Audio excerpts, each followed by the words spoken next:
প্রতিষ্ঠান শান্তিতে নোবেল পেলে এই প্রতিষ্ঠানের মধ্যে কি কি থাকে বা কি কি থাকতে পারে।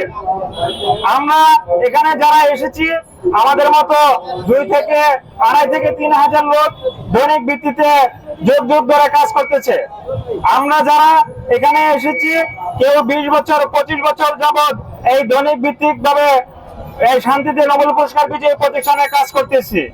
আমরা বিভিন্ন সময় বিভিন্ন ভাবে দাবি দাওয়া দিয়ে আসছি, বিভিন্ন সময় স্মারকলিপি দিয়ে আসছি, লিখিত আবেদন দিয়ে আসছি যে আমাদের চাকরি স্থায়ী করার জন্য।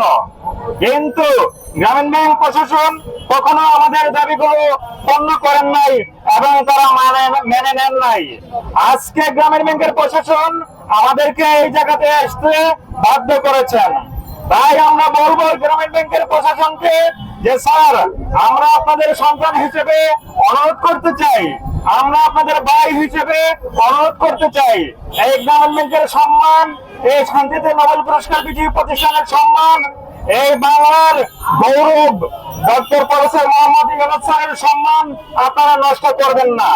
অনেক কষ্ট করে তিল করে আমাদের এই বাংলাদেশের প্রধান উপদেষ্টা ডক্টর মোহাম্মদ ইউনূস স্যার এই গ্রামীণ ব্যাংকে প্রতিষ্ঠিত করেছেন।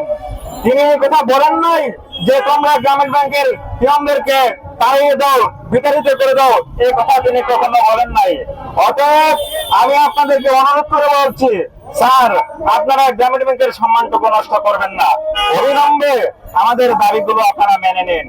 যদি মেনে না নেন তাহলে আমরা গ্রামীণ ব্যাংকে 3,000 দৈনিক ভিত্তিক পরিবার আছি, আমরা আমাদের সহপরিবারে নিয়ে এই রাজপথে এখানে উপস্থিত হব। সকলে ঐক্যবদ্ধভাবে এখানে অবস্থান করব, তাতে করে গ্রামীণ ব্যাংকের প্রশাসন যারা আছেন, গ্রামীণ ব্যাংকের নীতি নির্ধারকগণ যারা আছেন, তাদের সম্মানটুকু নষ্ট হয়ে যাবে। এই শান্তিতে নোবেল পুরস্কার বিজয়ী প্রতিষ্ঠানের সম্মান নষ্ট হয়ে